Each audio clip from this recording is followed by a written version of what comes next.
자, 이번 시간에는 권리의 주체 부분이죠. 자, 우리 교재 66페이지입니다. 자, 먼저 권리 주체라는 것은 권리를 가질 수 있는 사람, 주체가 누구냐 이거죠. 권리를 보유할 수 있는 자. 이걸 권리 주체라는데, 이걸 다른 말로 표현하면 거기에 의에 보시면 양갈로 2번에 일어났죠. 권리 능력이라는 개념을 설명했어요. 그죠? 즉, 권리의 주체라는 것은 권리를 가질 수 있는 것을 말하고, 권리를 가질 수 있다는 것은 그 능력을 가지고 있어야 권리 주체가 될 수 있겠죠? 이때 권리를 가질 수 있는 능력, 이걸 말하는 권리 능력이라고 한단 말이에요. 그러면 권리 능력이라는 것은 결국은 권리 주체를 말하는 것이다. 이렇게 보시면 되겠죠? 자, 이때 우리 민법상의 권리 주체는 두 사람이 있습니다. 권리를 보유할 수 있는 자, 이걸 우리는 권리 능력을 가진 자라고 하고, 이 사람은 우리 민법상에 두 사람이 있다. 하나는 자연인요. 자, 부모가 있는 사람이죠. 생명을 가지고 있는 사람, 자연인이 있고요. 그 다음에 법이 특별히 사람을 인정해주는 주체가 있어요. 이걸 우리는 법인이라고 합니다. 그래서 이렇게 크게 두 주체가 있다라는 것이죠. 이때 이 법인은 다시 구체적으로 보면 사람의 단체인 사단법인 자체를 주체로 인정하는 경우와, 그 다음에 하나 더요. 재산의 단체에다가 법인, 사람을 인정하는 것이 있죠. 그걸 우리는 재단법인이라고 일컫습니다. 이렇게. 그래서 결국은 권리 주체로서의 권리 능력자는 자연인, 사단법인, 그리고 재단법인 이렇게 해서 세 주체가 있다. 이렇게 알고 계시면 되겠죠? 자, 이때 이 권리 능력에 관해서, 즉 권리 주체에 관해서 우리 민법에 규정을 두고 있는데, 이 규정은 당사자가 임의적으로 바꿀 수가 없다는 것이죠. 그래서 이것은 강행 규정이다. 이렇게 해석해야 돼요. 강행 규정이다. 성격이죠. 그래서 당사자가 합의 약정에서 달리 변경을 할 수가 없다. 즉 우리 민법에 있는 이 권리 주체인 권리 능력에 관한 규정을 그대로 따라야 한다. 이런 의미죠. 자, 이걸 전제로 해서 여러분 이해해 주셔야겠어요. 자, 권리 주체 이런 체계를 가지고 전개한다라는 것이에요. 그러면 먼저 권리 주체인 자연인부터 하나씩 살펴보면 우리 법 민법 3조에 권리 주체에 관한, 즉 자연인에 관한 내용을 정리해놨어요. 이게요. 자, 우리 교재 67페이지죠. 3조. 권리 능력의 존속 기간이 나왔잖아요. 즉 권리 능력을 갖는 자연인은 어떤 사람이냐? 사람은 생존한 동안 권리와 의무의 주체가 된다. 이랬죠. 즉 권리와 의무의 주체가 될 수 있는 그 존속 기간이 언제냐 하면 생존한 동안이에요. 그렇죠? 생존한 동안만 권리 의무의 주체다. 누가요? 자연인이요. 이렇게 되었죠. 자, 이때 우리는 생존이라는 것은 출생해서 사망할 때까지죠. 그렇죠? 이까지가 바로 생존한 동안이다. 이렇게 하죠. 그래서 출생을 자연인의 권리 능력의 발생 시기다. 이렇게 되겠죠. 발생 시기. 한 면에서 또 뭐예요? 사망한 때 권리 능력이 사라지니까 우선 권리 능력의 소멸 시기다. 이게 되겠죠. 자, 이런 의미를 갖고 있다라는 것입니다. 그래서 여러분 교재는 67페이지 이하에 권리 능력의 시기, 즉 출생에 관한 설명을 하고 있어요. 그죠? 이 출생. 자, 출생, 권리 능력의 발생 시기를 언제로 볼 거냐? 출생한 때다. 그런데 출생은 언제 출생했다고 할 거냐라는 게 문제 되겠죠. 여기에 대해서는 양갈로 2번에 여러 가지 그 출생 과정에 따라서 판단의 시점을 학자에 따라서 이렇게 다르게 분류하고 있어요. 그죠? 여기에 대해서 통설은 어떻게 해요? 그 태아가 전부 모처로부터 노출되면 자연인으로 인정하겠다. 이렇게 하고 있죠. 그래서 이걸 우리는 전부 노출설 이렇게 해요. 이 학설이 이제 통설이다. 통설이라는 것은 뭐냐면 학자들의 많은 학자들이 동의한다는 것이죠. 예컨대 민법 학자가 10명이 있으면 그 중에 8명, 9명 정도가 동의하는 견해. 이걸 보통 통설이라고 그래요. 근데 학자가 10명 있는데 10명 다가 그것을 지지해버리면 이건 일치한다. 이렇게 표현해요. 그래서 우리는 통설이다. 이렇게 표현합니다. 통설이다. 다른 견해들이 있으니까요. 이렇게 해석할 수 있습니다.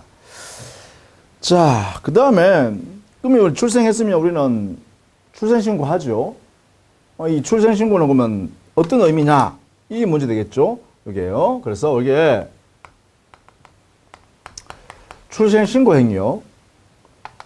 자, 부모나 뭐 가족이 출생신고를 합니다. 태아가 태어나면, 사람이 되면, 그죠? 자, 이때 이 신고란 것은 신고해야 사람이 되는 것이 아니라 사람이 출생했다라는 사실을 행정관청에 편의적으로 신고하는 것에 불과하죠.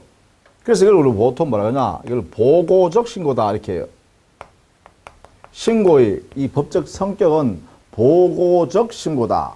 창설적 신고가 아니다 이거죠. 즉 신고함으로써 권리 능력이 창설되는 것이 아니라 이미 창설되어서 태어난 상태라는 사실을 알려주는 것에 불과하다. 뭐 이런 이야기다. 그죠? 그래서 보고적 신고의 의미로서 신고를 하고 있다. 보통 이게 태어나면 우리 일정한 그 사실로부터 기간 내에 신고해야 되죠. 자, 그러면 문제는 뭐냐면 출생하기 전의 단계를, 이 단계를 뭐라 그러죠? 이거는 태아라 그래요. 그죠?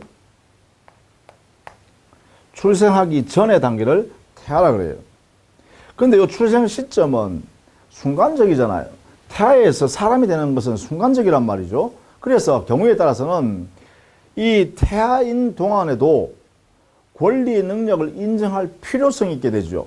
순간적으로 사람과 태아가 바뀌니까요. 그래서 여기는 중요한 게 뭐냐면 태아를 경우에 따라서 어떤 경우에 사람으로 인정해서 권리를 보유할 수 있다고 할 거냐라는 문제가 생겨요. 이게 뭐냐? 태아의 권리 능력 문제입니다. 왜냐하면 우리 법에서 원칙적으로는 출생해야 사람이 된다 이랬잖아요. 즉 사람이 되어야 권리 능력을 갖는다 했단 말이에요. 그러니까 당연히 태아는 권리 능력이 없는 거죠. 원칙. 권리 능력 없다. 그렇죠? 인정되지 않는다. 이렇게 해야 돼요. 권리 능력이 인정되지 않으니까 태아는 권리 의무의 주체가 될 수가 없다는 것입니다. 권리를 보유할 수 없다는 거예요. 이게 대원칙이에요. 그런데 태아가 경우에 따라서는 권리 능력을 인정할 필요가 있다는 것이죠. 그래서 이 태아를 권리 능력을 인정하는 방법이 인정할 필요가 있는데 인정하는 방법 하는 입법 국가의 입법 정책이 모든 태아를 보호하자. 어떤 경우에도 모두 권리를 인정해버리자라고 하는 일반적 보호주의가 있기도 해요. 이런 나라도 있기는 해요. 거기에 보시면 예컨대 뭐 로마법이라든지 프로이센법이라든지 뭐 스위스 민법도 여기 들어가죠. 스위스 민법. 그렇죠? 근데 이렇게 하는 나라는 그렇게 많지는 않아요. 그러면 대변적으로 어떻게 하냐? 경우에 따라서 구체적 사실이 발생했을 때 그 태아를 보호할 필요가 있는 특별한 경우만 태아의 권리를 인정하겠다. 이렇게 하는 것이죠. 이걸 뭐냐냐? 개별적 보호주의라고 한다. 그러한 법 취지를 갖고 있는 그러한 민법의 태도를 우리는 개별적 보호주의를 한다. 이 경우는 많아요. 우리나라도 여기 들어가죠. 우리나라. 그렇죠. 그 외에도 보면 뭐 독일이나 프랑스나 일본이나 이렇게 오늘 대부분의 나라는 여기에 들어간다. 그죠? 이렇게. 그러니까 태아를 권리 능력 인정할 것인가 말 것인가. 이걸 정함에 있어서 각 나라마다 법을 만들m에 있어서 차이를 두고 있다. 일반적으로 보호하는 것을 일반적 보호주의라고 그러고 개별 권리 발생에 문제가 되는 그 사안에서만 특별히 보호할 필요가 있을 때만 태아를 권리를 인정하겠다. 이렇게 하는 것을 우리는 개별적 보호주의를 하고 우리 민법은 개별적 보호주의를 취하고 있다. 그러면 이 개별적 보호주의하고 있는 개별 사항 어떤 거냐 이거죠. 개별적이고 구체적인 사항. 자, 이것은요 여러분이 꼭 암기를 해 두시는 게 좋겠습니다. 우리 민법상에 있는 거요. 그게 우리 교재는 68페이지에 하단에 보시면 정리해 놨죠. 현행 민법이 태아의 권리 능력을 인정하는 경우로서 개별적 보호주의를 취하고 있는 내용들을 구체적 사례마다 이렇게 나열해 놨습니다. 이것은 여러분이 암기를 해 두셔야겠습니다. 시험에는 이렇게 내기 때문에, 출제되기 때문에, 자, 첫 번째, 불법 행위로 인한 손해배상 청구권이 발생할 때, 이때 태아이더라도 그 태아 자신에게 불법 행위가 이루어졌다면은 손해배상 청구권을 보유할 수 있다. 이런 이야기죠. 출생한 걸로 본다는 거죠. 또, 두 번째, 재산 상속의 문제가 발생했을 때 상속권을 인정해 주겠다. 세 번째, 대습 상속권도 인정하겠다. 네 번째, 유증을 받을 수 있는 권리도 인정하겠다. 다섯 번째, 자, 다섯 번째 요 사인 증여는 학설 대립이 있죠. 견해 대립이 있고 판례는 부정하고 있죠. 그래서 이건 조심해야 되겠습니다. 사인 증여. 자, 증여의 효과가 사망이 발생했을 때, 그때 증여 효과가 발생한다는 거예요. 이게 사인 증여 제도라고 해요. 증여, 재산을 공짜로 주는데 그 상대방은 공짜로 받을 수 있는 권리가 발생할 수 있도록 하는 것을 증여계약이라고 해요. 이때 증여함에 있어서 그 증여, 권리를 취득할 수 있는 것은 언제냐? 사망을 원인으로 해서 이걸 사인 증여라고 합니다. 이렇게. 자, 여기에 대해서는 판례가 부정하죠. 즉, 태아인 동안에는 증여 계약을 하여 그 수증자 지위를 가질 수 없다. 재산을 받을 수 있는 권리를 가질 수 없다. 이렇게 한 거예요. 판례. 자, 요거는 알아두셔야겠죠. 학설은 인정하자 그러는 게 다수설이죠. 학설은 인정하자라는 것이 다수설이에요. 그러나 판례는 부정하고 있다. 요거 알아두셔야겠습니다. 사인 증여. 그 다음에 유류분권.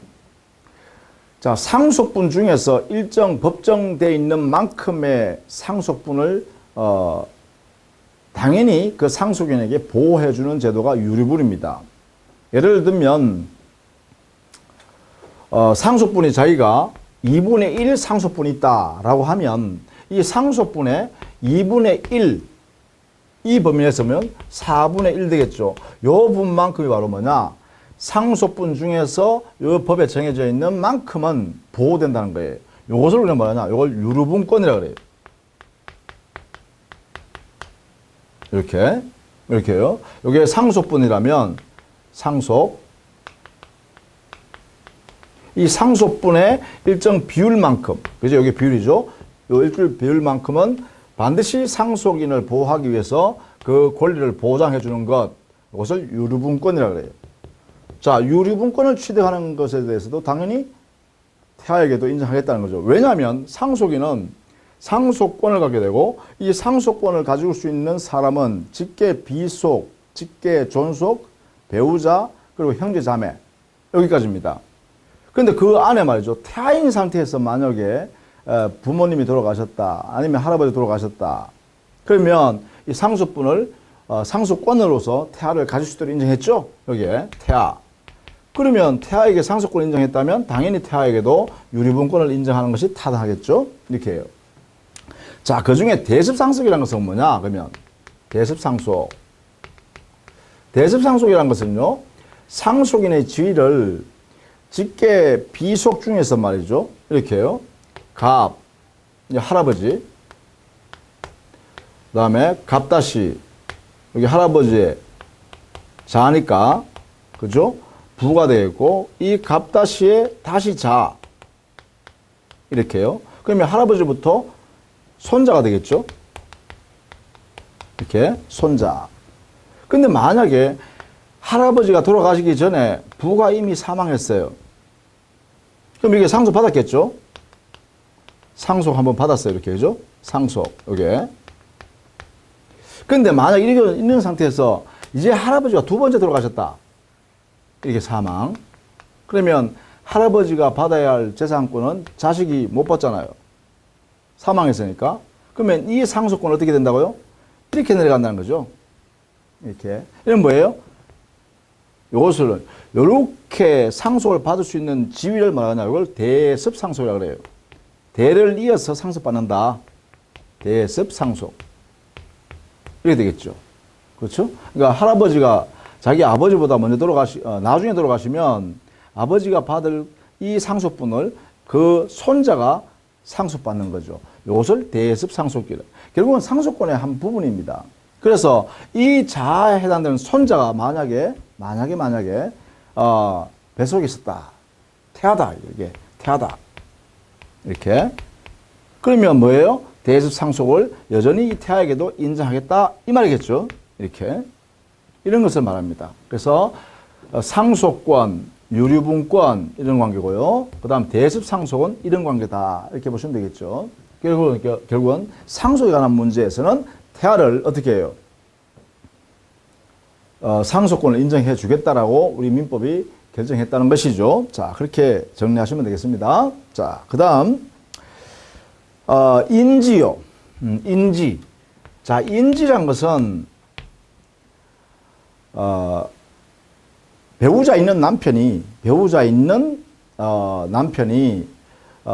외도를 했어요. 그래서 외부에서 다른 여인과 관계에서 자가 생겼다.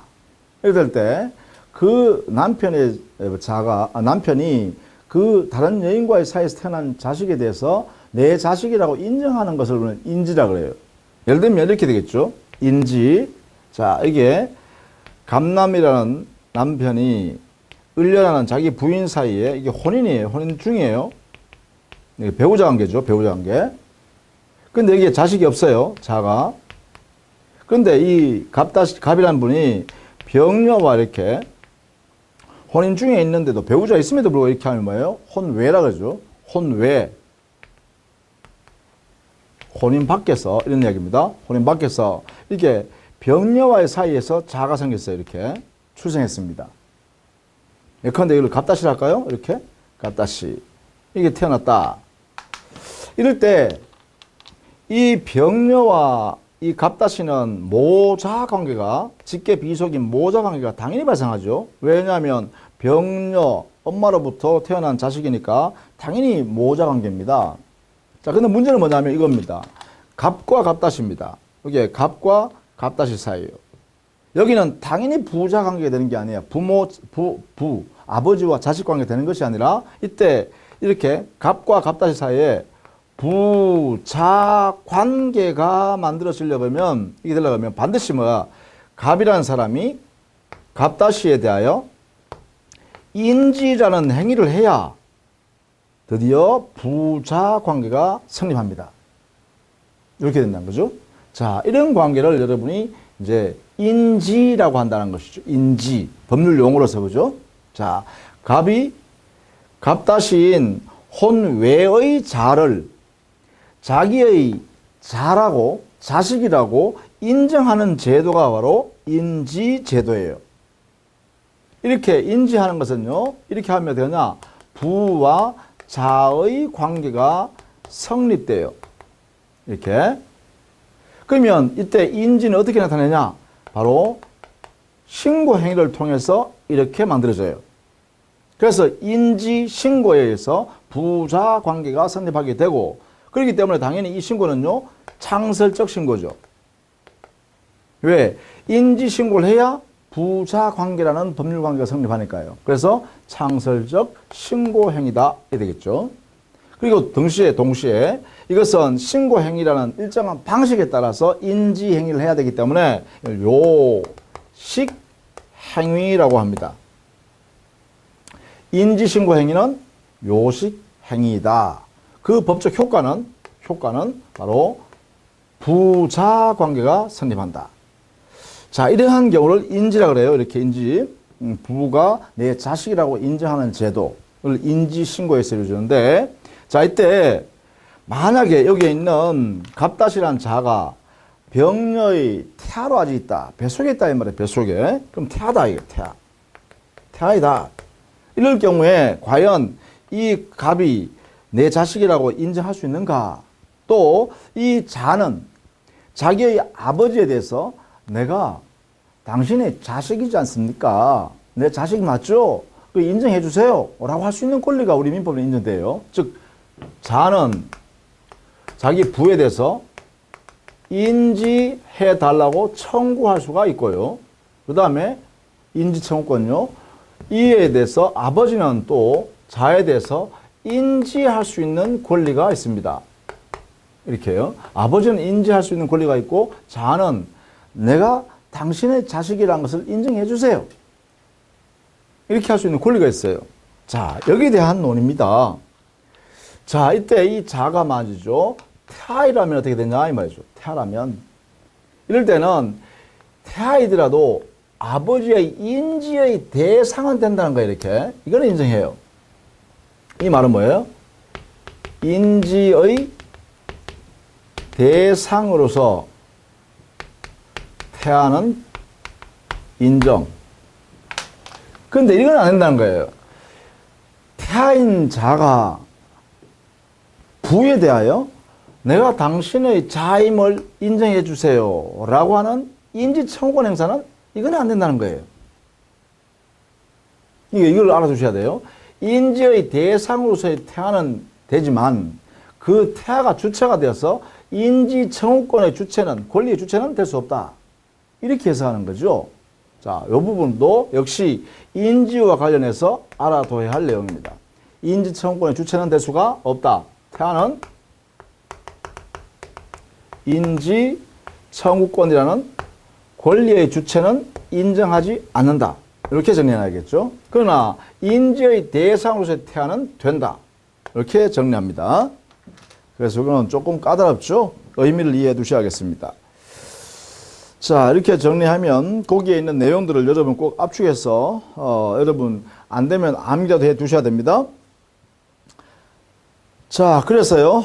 우리 민법상으로는 태아는 일단 이러한 구체적 사례에 따라서 권리 능력을 인정한다 그랬습니다. 그러면 우리 민법이 어떻게 되느냐?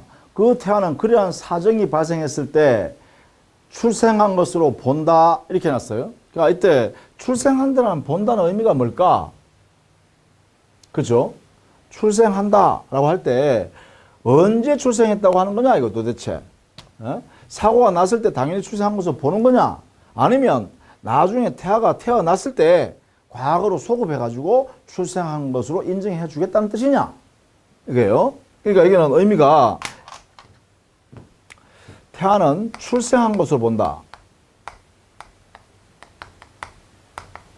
자, 본다 했으니까 간주하는 규정을 두고 있어요.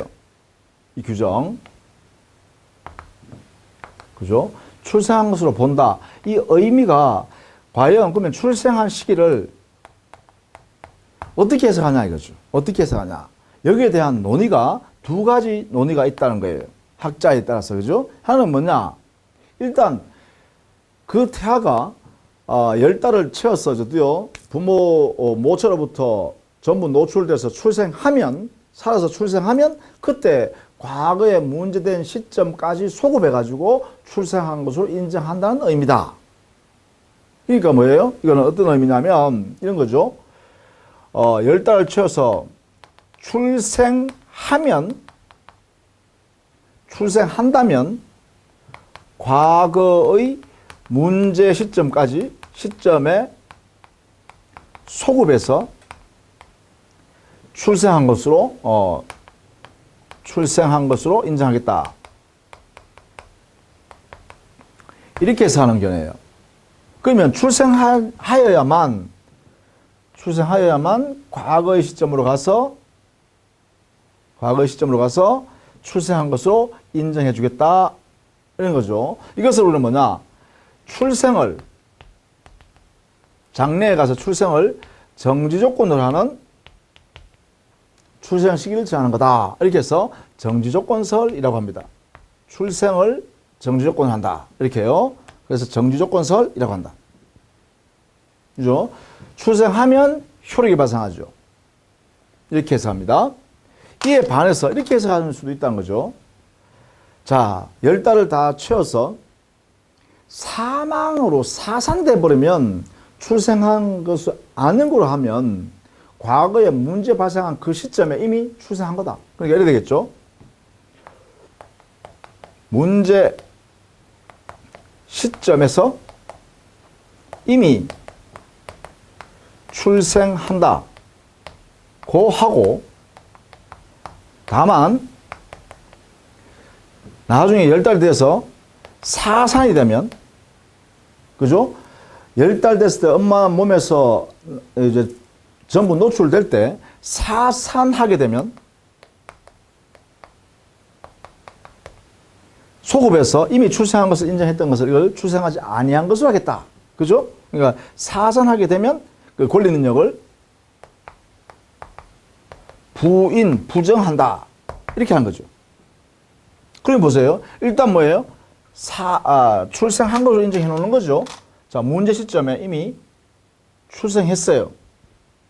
다만 이제 사산이라는 조건이 달성이 되면 그때는 여기 인정해 놨던 권리 능력을 없애버리겠다. 이런 거죠. 이렇게 한 거예요. 그럼 이게 뭐냐? 사산을 해제 조건을 한 거예요. 응? 여기는 사산을 해제 조건을 해서 이미 그 문제된 시점에 권리 능력이 발생했다. 권리 주체가 되었다. 라고 하는 거죠. 이것을 우리는 해제 조건설이라고 합니다. 이렇게 이름 붙여요. 해제 조건설. 이렇게 해요. 그래서 자, 어느 것이 더 빨리 출생한 것을 인정해 주는 거죠. 먼저 이거죠. 그렇죠?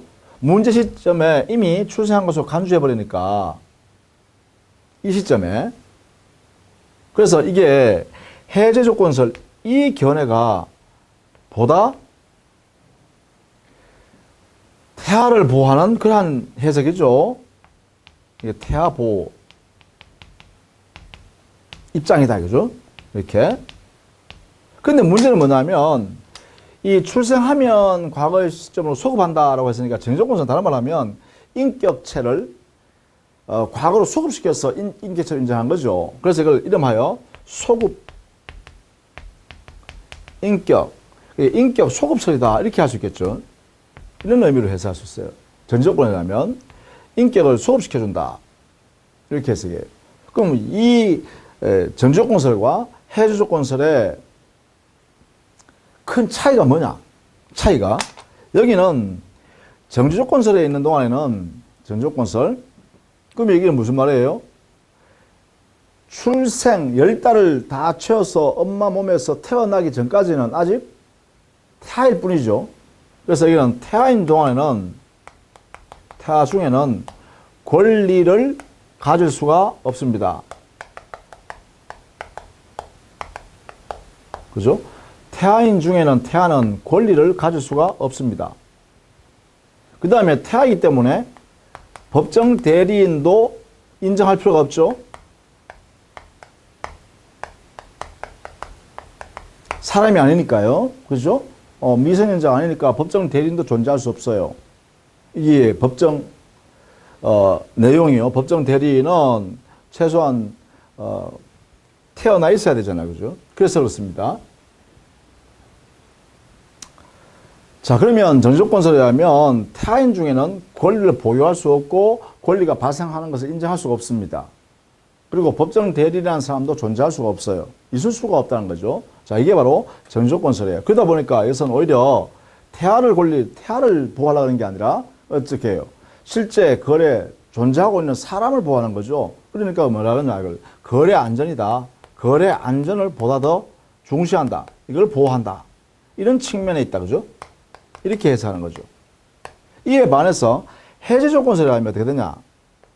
해제조건설은 태아인 중에는 사람이 아니다고 하는 것이 아니라 그 태아인 중에 문제가 발생해버리면 이 사람 뭐예요? 사람으로 인정하겠다는 것이죠. 사람이 되버리면 뭐예요? 미성년자 아니겠어요? 그죠? 그러니까 사람이니까 권리를 가질 수 있겠죠? 보호를 인정해요. 근데 이 사람은 미성년자라는 거죠. 아직 사람이, 이게 왜? 19세 미만자죠. 사람이지만. 그러니까 뭐예요? 여기에는 법정 대리인인 부모가 대리해야겠죠. 법정 대리인이 있게 되죠. 따라서 법정 대리인이 바로 태아라는 사람이 가지고 있는 이 권리를 관리하게 되겠죠. 이렇게 되겠죠. 정반대의 결과다. 이렇게 보시면 돼요. 그죠? 정반대의 결과다. 그래서 이것이 이렇게, 이런 해석을 하는 이 견해가 바로 태아를 보호하는 그런 입장이다. 이렇게 해석하는 거예요. 이렇게.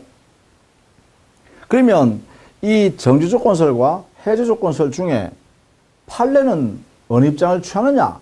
이게 문제 되겠죠.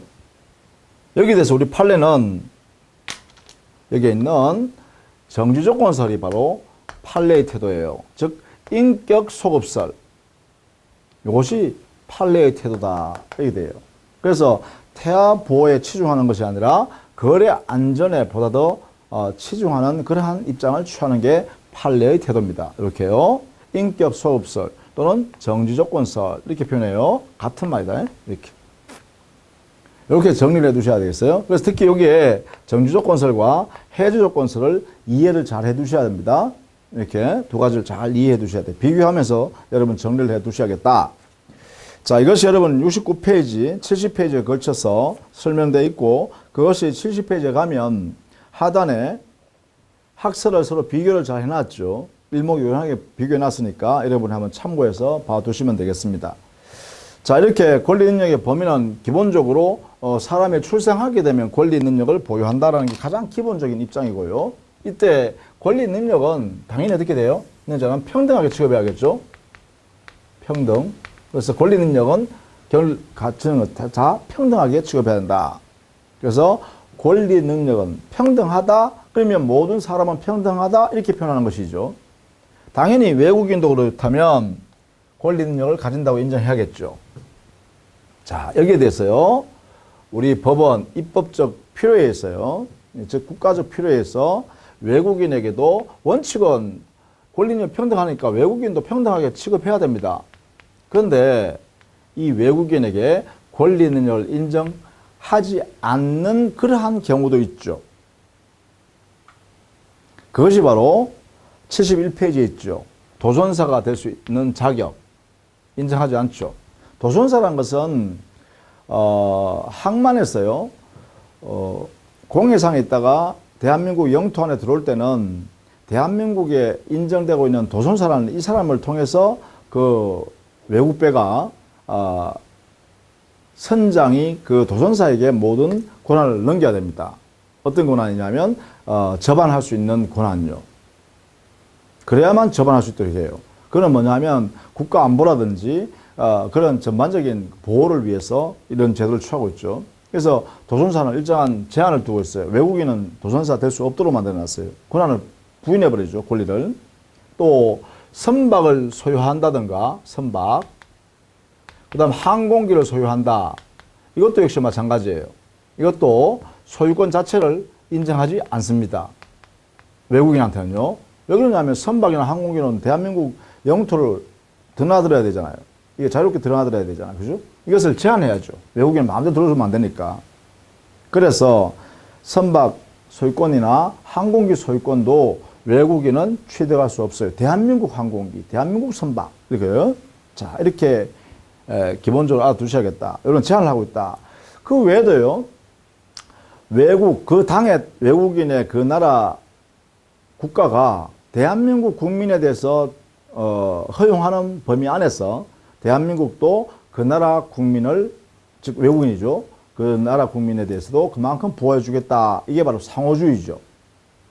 그러한 내용들이 우리나라는 많죠. 거기에 보면 토지를 소유권 취득한다든가 할 때 대한민국 국민을 허용하는 만큼에 대해서만 우리나라도 그 나라 외국인이죠. 그 나라 국민에 대해서도 인정하겠다. 뭐 이런 거 있다. 그죠? 자, 그런 내용들을 보시고 요 정도만 알아두시면 되겠죠. 외국인은 권리 능력 인정하는 것, 안 하는 것 중에서 안 하는 것 알아둬야 돼요. 외국인에게 권리 인정하지 않는 것, 도전자 될 수 있는 자격 인정 안 한다. 선박 소유권이나 항공 소유권 취득하는 것 인정하지 않겠다. 이거는 꼭 알아두셔야겠다. 자, 그 다음에 권리 능력 소멸인데요. 권리 능력 소멸은 사망이라 해서 그죠? 사망. 그래서 권리 능력 소멸하는 사유는 사망 외에는 없습니다.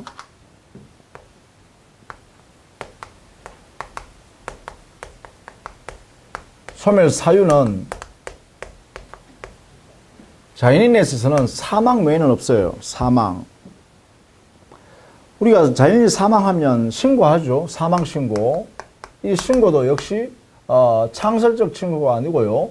보고적 신고행위에 불과합니다. 이렇게요. 보고도 신고행위다. 사망신고 이렇게 하시면 되겠죠. 그러면 사망 시점을 언제 할 것이냐. 즉 사망 시기는 다른 말로 하면 권리능력이 소멸하는 시점이죠. 이건 언제냐? 이게 문제돼요. 여기에 대해서는 역시 민법에 아무런 규정이 없어요. 그래서 결국은 학설에 위임이 되어 있는데 이때 학설은 여러 가지 견해가 있어요. 그 중에서도 통설적 지위에 있는 게 맥박이 종지되는 것을 말한다. 이렇게 해요. 맥박 종지설이 바로 통설적 견해로서요. 그러니까 심장이 안 뛰면 맥이 멈춰버리면 사망한 거다. 이렇게 해석하는 거죠. 그래서 이게 통설적 사망 시기로 이렇게 채택하고 있다. 이런 것이고 이때 사망이 불분명한 경우였죠. 명확하지 않는 경우요.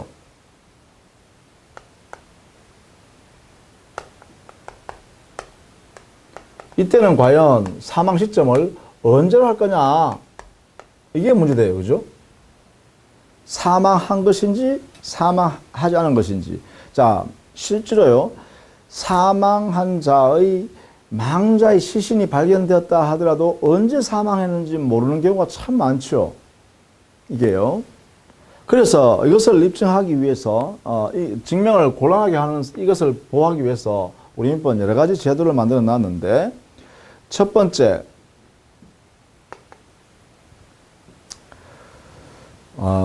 인정사망 제도라는 게 있어요. 인정사망 제도예요. 이것은 가족관계 등록 등에 관한 법률에 있었어요. 큰 수재라든지 난리가 났을 때요. 뭐 화재라든지 수재라든지 이렇게 사변 큰 사고가 났을 때 이때 이제 그 관할 관청이 조사를 해서 시신이 발견되지 않았지만 이분은 이 상황에서 반드시 사망할 수밖에 없었다라는 것을 이렇게 조사한 다음에 그것을 관할 주소지로 통보해주면 그때 이제 드디어 가족관계 등록부에다가 사망으로 이렇게 기재하게 되고 그러면 이게 뭐냐? 사망으로 인정한다는 것입니다. 이 사망 인정은 강력한 사망으로 추정하는 거죠. 추정하는 거예요. 이거 이 민법상에 있는 것이 아니라 이 제도는 인정사망 제도는 어디에 있다고요? 가족관계 등록 등에 관한 법률에 있어요. 줄여서 가족관계 등록법을 할게요. 이 법에서 있는 인정사망 제도가 있다. 이런 것이고요. 다만 이것은 큰 재난이 발생했을 때 이런 이야기다. 그죠? 그 다음에 우리 민법에서 있는 게 뭐냐? 실종선고라는 제도가 있어요. 실종선고라는 것은 뭐냐면 생사불명 상태가 상당한 일정한 기간 동안 상당히 오래됐을 때 이런 거죠. 이게 일정 기간이 계속됐을 때 보통 이게 일정 기간이면 이게 실종 기간이야. 그죠? 이게 경과했을 때 사망된 걸로 의지해버린 거죠. 법원에 의하여 선고를 하는 거죠. 선고에 의해서 사망으로 간주하는 거죠. 이렇게 되죠? 이건 민법상에 있는 제도예요. 민법상의 실종 선고는 이렇게 이거는 우리가 그러면 민법에 있으니까 당연히 상세하게 배우겠죠. 그 다음에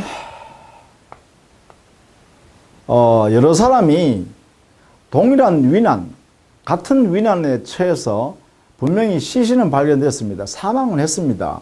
그런데 이 두 사람 이상의 여러 사람이 누가 먼저 사망했고 나중에 사망했는지를 알 수 없는 경우가 있어요. 이런 경우를 우리는 어떻게 해야 하냐?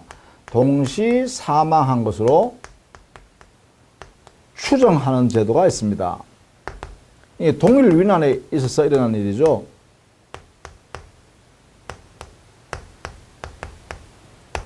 동일 위난에 의한 사망이요. 이런 경우에 그 여러 사람은 동시에 사망한 걸로 추정하자. 이렇게 하는 거죠. 왜? 사망 선후를 누가 본 것도 아니고 증명할 수도 없고 이런 경우라는 거죠. 사망은 분명한데. 자, 여기에 인정사망은 시신이 발견되지 않았기 때문에 사망을 확정을 할 수 없어요. 그러나 그러한 재난 하에서는 분명히 사망할 것이다 라는 것을 조사기관인 관공서가 조사했기 때문에 사망한 걸로 추정하는 거죠. 그 다음에 실종기간은 것은 일정한 기간 동안 장기간 사망, 생사불명을 알 수가 없다는 거예요. 그렇다면 법 제도에 따라서 사망으로 의제, 간주해버리는 거죠. 법원을 통해서 그죠. 동시사망이라는 것은 시신은 발견됐어요. 사망했다는 건 확정됐어요. 그러나 사망 시기가 선후관계를 알 수 없다. 그럴 때 동시 사망한 걸로 추정하는 제도입니다. 이거는 시기에 관한 문제죠. 보통 동사 이렇게 하죠. 동사 추정 이렇게 하게 돼요. 같은 말이죠. 동시 사망 줄임말이죠. 동사 추정. 그래서 이렇게 해결하고 있다. 그러면 동사 추정을 받으면 어떤 효과가 있느냐? 여기서는요. 사망은 분명한데 문제는 뭐냐? 그 당사자 사이에 동사 추정, 동시 사망으로 추정되는 당사자 사이에서는 여기는 상속의 문제가 생기지 않는다. 이게 안 생겨요. 상속을 못 받아요. 서로 간에. 서로 상속을 못 받는다. 이런 이야기예요. 상속권 자체가 안 생긴다는 거죠. 자, 이런 내용이 이렇게 우리 법적으로 제도화되어 있다라는 것이에요. 자, 여기서 인정 사망이나 동시 사망의 차이점은 인정 사망에서는 사망을 확정을 할 수 없다. 그러나 동시 사망에서는 사망이 확정돼 있다. 시신이 발견돼 있으니까. 그러면 같은 점은 뭐냐? 사망으로 추정한다. 인정 사망. 동시 사망에서는 이거는 사망을 추정이 아니라 동시에 사망으로 취급하겠다. 그렇죠? 이거 사망을 추정한다는 면 동시 사망은 시점이 사망 시점이 같은 걸로 추정하겠다. 그럼 실종 선고는 뭐냐? 이것은 법원의 판단에 의해서 사망으로 의지하는 제도다. 그렇죠? 그러나 생사는 불명입니다. 그 요건상 그죠? 자, 요 세 가지요. 제도 취지를 잘 이해해 두시고 요게 실종 선고 제도나 동시 사망 추정은 이것은 민법상의 제도입니다. 이 두 가지는요. 실종 선고 제도, 동시 사망 추정 제도는 민법상의 제도입니다. 그러나 인정 사망에 관한 것은 그래요. 민법상의 제도가 아니라 가족관계 등록 등에 관한 법률에 있는 제도입니다. 이렇게요. 옛날에 이걸 호조법이라고 그랬죠. 가족관계 등록 등에 관한 법률을 호조법이라고 그랬어요. 옛날에는 그죠? 거기에 따른다. 이렇게 정리해 두시면 되겠죠? 자, 여기까지가 권리 능력에 관한 이야기였어요. 다음 시간에는 행위 능력에 관한 내용을 정리하도록 하겠습니다. 자, 수고하셨습니다.